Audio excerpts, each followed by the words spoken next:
നമസ്കാരം. NCTVയുടെ വാർത്തകൾ ഇതുവരെ എന്ന ന്യൂസ് ബുള്ളറ്റിനിലേക്ക് സ്വാഗതം. ഇന്നത്തെ പ്രധാന വാർത്താ സംഭവങ്ങൾ നോക്കാം. വിശ്വപ്രസിദ്ധമായ തൃശൂർ പൂരത്തിന് കൊടിയേറി. പൂരത്തിന്റെ പ്രധാന പങ്കാളികളായ തിരുവമ്പാടിയിൽ രാവിലെ 11-നും 11:30-നും ഇടയിലും പാറമേക്കാവിൽ രാവിലെ 11:30-നുമാണ് കൊടിയേറ്റം നടന്നത്. തിരുവമ്പാടി ക്ഷേത്രത്തിൽ രാവിലെ 8:30 മുതൽ 10 വരെ തിരുവമ്പാടി രമേശ് മാരാരുടെ നേതൃത്വത്തിൽ നടന്ന പഞ്ചാരമേളത്തിന് ശേഷമാണ് കൊടിയേറിയത്. ഉച്ചയ്ക്ക് ശേഷം 3-ന് ഒരാനപ്പുറത്ത് എഴുന്നള്ളിപ്പ് ഷൊർണൂർ റോഡ് വഴി നായ്ക്കനാലിലെത്തി വടക്കുംനാഥ ക്ഷേത്ര മൈതാനത്തേക്ക് കയറുമ്പോൾ ഉപചാര വെടിക്കെട്ട് നടക്കും. ശ്രീമൂലസ്ഥാനത്ത് മേളം കൊട്ടിത്തീർന്ന് വൈകിട്ട് 5-ഓടെ പടിഞ്ഞാറേച്ചിറയിൽ ആറാട്ട്, തുടർന്ന് ക്ഷേത്രത്തിലേക്ക് മടങ്ങുമ്പോൾ പറയെടുപ്പ്. പാറമേക്കാവിൽ രാവിലെ 11-ന് വലിയ പാണിക്ക് ശേഷം പുറത്തേക്കെഴുന്നള്ളിക്കുന്ന ഭഗവതിയെ സാക്ഷി നിർത്തി ദേശക്കാർ കൊടിയുയർത്തി. തുടർന്ന് ക്ഷേത്രത്തിലെ പാലമരത്തിലും മണികണ്ഠനാലിലും സിംഹമുദ്രയുള്ള മഞ്ഞക്കൊടികൾ ഉയർത്തി. പാറമേക്കാവ് കാശിനാഥൻ ഭഗവതിയുടെ തിടമ്പേറ്റി. ശേഷം 5 ഗജവീരന്മാരുടെ അകമ്പടിയോടെ എഴുന്നള്ളിപ്പും വടക്കുംനാഥ ക്ഷേത്രത്തിലെ ചന്ദ്രപുഷ്കരി തീർത്ഥക്കുളത്തിൽ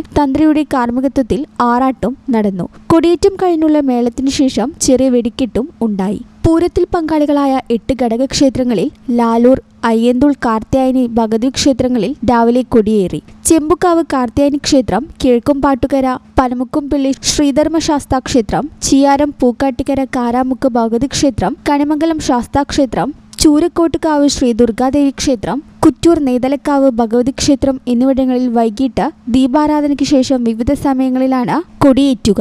24-നാണ് സാമ്പിൾ വെടിക്കെട്ട്. ചമയപ്രദർശനവും അന്ന് തുടങ്ങും. 26-നാണ് തൃശൂർ പൂരം.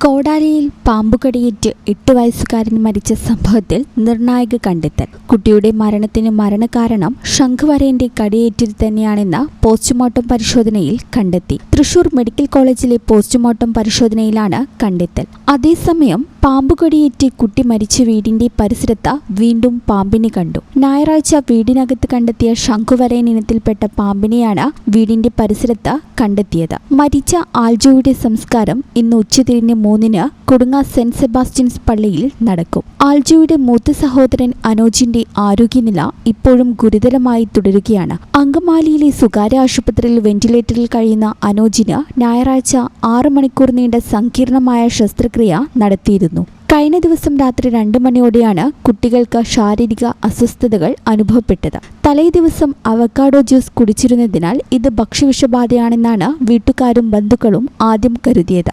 ഉടൻ തന്നെ ചാലക്കുടിയിലെ സ്വകാര്യ ആശുപത്രിയിൽ എത്തിച്ചെങ്കിലും ആൽജോ മരണത്തിന് കീഴടങ്ങി. പരിശോധനയിലാണ് കുട്ടികളുടെ ശരീരത്തിൽ പാമ്പ് കടിയേറ്റ ലക്ഷണങ്ങൾ ഡോക്ടർമാർ കണ്ടെത്തിയത്. ആശുപത്രിയിൽ നിന്ന് ലഭിച്ച വിവരത്തിന്റെ അടിസ്ഥാനത്തിൽ നാട്ടുകാരും ബന്ധുക്കളും വീടിനുള്ളിൽ നടത്തിയ തിരച്ചിലിലാണ് ഞെട്ടിക്കുന്ന ആ കാഴ്ച കണ്ടത്. കുട്ടികൾക്കിട ിരുന്ന മുറിയിലെ തലയണക്കടിയിൽ അപ്പോഴും ആ കൊലയാളി പാമ്പ് ചുരുണ്ടുകൂടി ഇരിപ്പുണ്ടായിരുന്നു. അത്യന്തം വിഷമുള്ള ശംഖുവരയൻ ഇനത്തിൽപ്പെട്ട പാമ്പാണ് കുട്ടികളെ കടിച്ചത്. അനോജിന്റെ ആരോഗ്യനിലയിൽ നേരിയ പുരോഗതിക്കായി പ്രാർത്ഥനയോടെ കാത്തിരിക്കുകയാണ് നാട്. അതിതീവ്ര പരിചരണ വിഭാഗത്തിൽ ഡോക്ടർമാരുടെ കർശന നിരീക്ഷണത്തിലാണ് കുട്ടി ഇപ്പോൾ.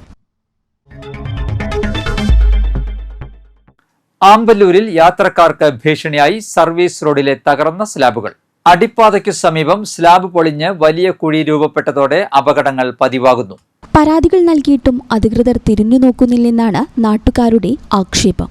ദേശീയപാതയിൽ ആമ്പല്ലൂർ അടിപ്പാതയ്ക്ക് സമീപം ചാലക്കുടി ഭാഗത്തേക്കുള്ള സർവീസ് റോഡിലാണ് സ്ലാബ് തകർന്ന് അപകട ഭീഷണി ഉയർത്തുന്നത്. അടിപ്പാത നിർമ്മാണം നടക്കുന്നതിനാൽ നിലവിൽ ഇരുദിശയിലേക്കുമുള്ള വാഹനങ്ങൾ ആശ്രയിക്കുന്നത് ഈ ഇടുങ്ങിയ സർവീസ് റോഡുകളെയാണ്. കഴിഞ്ഞ ദിവസങ്ങളിലും സമാനമായ രീതിയിൽ ഇവിടെ സ്ലാബ് പൊളിഞ്ഞ് അപകടങ്ങൾ സംഭവിച്ചിരുന്നു. നാട്ടുകാരുടെ പ്രതിഷേധത്തെ തുടർന്ന് താൽക്കാലികമായി സ്ലാബ് മാറ്റിയെങ്കിലും വീണ്ടും തകരുകയായിരുന്നു. രാത്രികാലങ്ങളിൽ വെളിച്ചമില്ലാത്തതിനാൽ റോഡിലെ ഈ വലിയ കുഴി ദൂരെ നിന്ന് കാണാൻ സാധിക്കുന്നില്ല. വലിയ വാഹനങ്ങളെ മറികടന്നു പോകുന്ന ഇരുചക്ര വാഹനയാത്രികർ കുഴിയിൽ വീണ് വലിയ അപകടങ്ങൾ സംഭവിക്കാൻ സാധ്യതയേറെയാണ്. സ്ലാബ് തകർന്ന ഭാഗത്ത് വാഹനങ്ങൾ വേഗത കുറയ്ക്കേണ്ടി വരുന്നത് സർവീസ് റോഡിൽ കിലോമീറ്ററുകളോളം നീളുന്ന ഗതാഗത കുരുക്കിന് കാരണമാകുന്നു. നിർമ്മാണ പ്രവർത്തനങ്ങൾ നടക്കുന്ന ഭാഗത്ത് ആവശ്യത്തിന് വെളിച്ചമില്ലാത്തത് അധികൃതരുടെ ഗുരുതരമായ വീഴ്ചയാണെന്ന് നാട്ടുകാർ ആരോപിക്കുന്നു. പലതവണ പരാതിപ്പെട്ടിട്ടും ശാശ്വതമായ പരിഹാരം കാണാൻ കരാർ കമ്പനിയോ ദേശീയപാത അതോറിറ്റിയോ തയ്യാറാകുന്നില്ലെന്നാണ് പരാതി. മറ്റൊരു വലിയ ദുരന്തം സംഭവിക്കുന്നതിന് മുൻപ് തകർന്ന സ്ലാബുകൾ മാറ്റിസ്ഥാപിക്കണമെന്നും സർവീസ് റോഡിൽ ആവശ്യമായ സുരക്ഷാ ക്രമീകരണങ്ങൾ ഒരുക്കണമെന്നുമാണ് യാത്രക്കാരുടെ ആവശ്യം.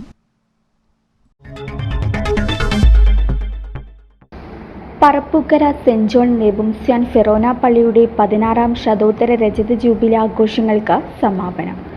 മാർ റാഫേൽ തട്ടിലിൻ്റെയും മാർ പോളി കണ്ണൂക്കാടൻ്റെയും സംയുക്ത കാർമ്മികത്വത്തിൽ നടന്ന വിശുദ്ധ കുർബാനയോടെയായിരുന്നു ചടങ്ങുകൾക്ക് തുടക്കമായത്. തുടർന്ന് നടന്ന സമ്മേളനം സീറോ മലബാർ സഭ അധ്യക്ഷൻ മാർ റാഫേൽ തട്ടിൽ ഉദ്ഘാടനം നിർവഹിച്ചു. ഇരിങ്ങാലക്കുട രൂപത അധ്യക്ഷൻ മാർ പോളി കണ്ണൂക്കാടൻ അധ്യക്ഷത വഹിച്ചു. കെ രാമചന്ദ്രൻ MLA സ്മരണിക പ്രകാശനം നടത്തി. ഇരിങ്ങാലക്കുട രൂപത മുഖ്യ വികാരി general Mon father Jose Maliyekkal, Parappukkara panchayat president Beena Surendran, panchayat അംഗം M ശ്രീകുമാർ, ഇരിങ്ങാലക്കുട രൂപത chancellor father Kiran Thatla, Assisi convent mother sister William, വികാരി ഫാദർ റാഫേൽ പന്നിക്കാരൻ, അസിസ്റ്റന്റ് വികാരി father Vinoy Thettayil, trustee Rejin Palathingal, general convener Glaison Alappatt തുടങ്ങിയവർ പ്രസംഗിച്ചു. 400 സ്ഥാപിതമായതാണ് നമ്മുടെ ഇടവക. ഫ്രാൻസിസ് പണിവാന്റെ സിവർ പണിവാന്റെ പാദസ്പർശനമേറ്റ ഇടമാണ് ഇത്. പരിശുദ്ധ അമ്മയുടെ നാമത്തിലാണ് ഈ ദേവാലയം സ്ഥാപിതമായത്. എന്നാൽ പിന്നീട് ഇടവക അംഗങ്ങളെല്ലാം ഒത്തൊരുമയോടെ ആയിരുന്നുകൊണ്ട് പരിശുദ്ധ അമ്മയുടെ നാമത്തിൽ നിന്നും അമ്മ അവിടെ ഉണ്ട്, അതോടൊപ്പം ഒരു കൂട്ടുകൂടി വേണമെന്ന് വിചാരിച്ചുകൊണ്ട് ലോഡവത്തപ്പനെ ഇടവകയുടെ മധ്യസ്ഥനായിട്ട് പ്രത്യേകം തിരഞ്ഞെടുത്ത് ഇവിടെ പ്രതിഷ്ഠിച്ചു. അക്കാലഘട്ടത്തില് അത്രയൊന്നും പെരുമയും പേരും ഒന്നും ഉണ്ടായില്ല. പഴയ കാലത്ത് നമുക്കറിയാം. പിന്നീട് ഇന്ന് പറപ്പൂക്കര സെന്റ് ജോൺ നെബുംസ്യാൻ ദേവാലയം, ഫൊറോന ദേവാലയം എന്ന് പറഞ്ഞാല് അത് അറിയപ്പെടുന്ന നമ്മുടെ സഭയെ കുറിച്ചിട്ടുള്ള ഒരു കാഴ്ചപ്പാട് നിങ്ങൾക്ക് എല്ലാവർക്കും അറിയാം. പള്ളിക്കകത്ത് ദൈവാരാധനയ്ക്ക് ഒന്നിച്ചു കൂടുന്ന നമുക്കറിയാം. ദൈവം വസിക്കുന്നത് പള്ളിക്കകത്ത് മാത്രമല്ല, പള്ളിക്ക് പുറത്തുമുണ്ട്. പ്രത്യേകിച്ച് രോഗികള്, പീഡിതര്, സങ്കടപ്പെടുന്നവര്, സംഘർഷം അനുഭവിക്കുന്നവര്, മാറ്റി നിർത്തപ്പെട്ടവര്, ഇവരെല്ലാം തന്നെ കർത്താവിൻ്റെ മുഖച്ഛായയുള്ള ദൈവത്തിൻ്റെ മക്കളാണ്.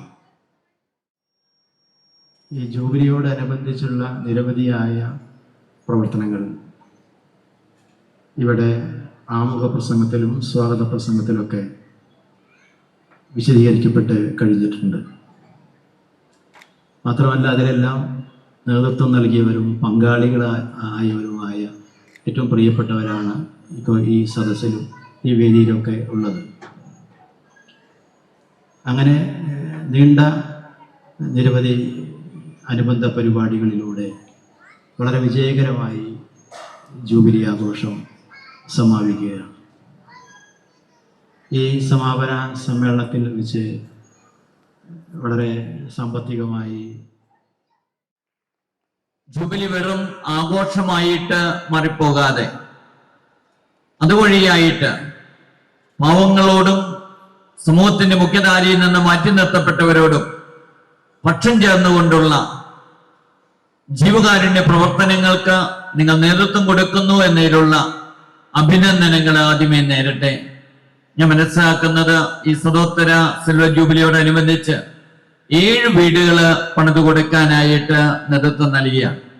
ഞാൻ പ്രത്യേകം നിങ്ങൾ എല്ലാവരെയും കൃത്യമായിട്ട് അപ്രകാരമുള്ള ഒരു സാമൂഹിക ജീവകാരുണ്യ പ്രവർത്തനത്തിന് നിങ്ങൾ നേതൃത്വം കൊടുക്കുന്നതിന് ഞാൻ പ്രത്യേകം അഭിനന്ദിക്കുകയാണ്. പറപ്പൂക്കര വടക്കേക്കര പുത്തൻപുരയിൽ പരേതനായ ജോയി ഭാര്യ ലിസി അന്തരിച്ചു. 54 വയസ്സായിരുന്നു. സംസ്കാരം ഇന്ന് ഉച്ചതിരിഞ്ഞ് 3-ന് പറപ്പൂക്കര സെന്റ് ജോസഫ് ഫെറോന പള്ളിയിൽ. കാലാവസ്ഥ.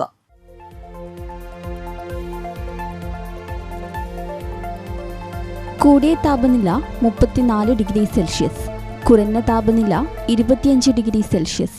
ചാലക്കുടി കൃഷ്ണ ജ്വല്ലറിയിൽ ഇന്നത്തെ സ്വർണ്ണവില.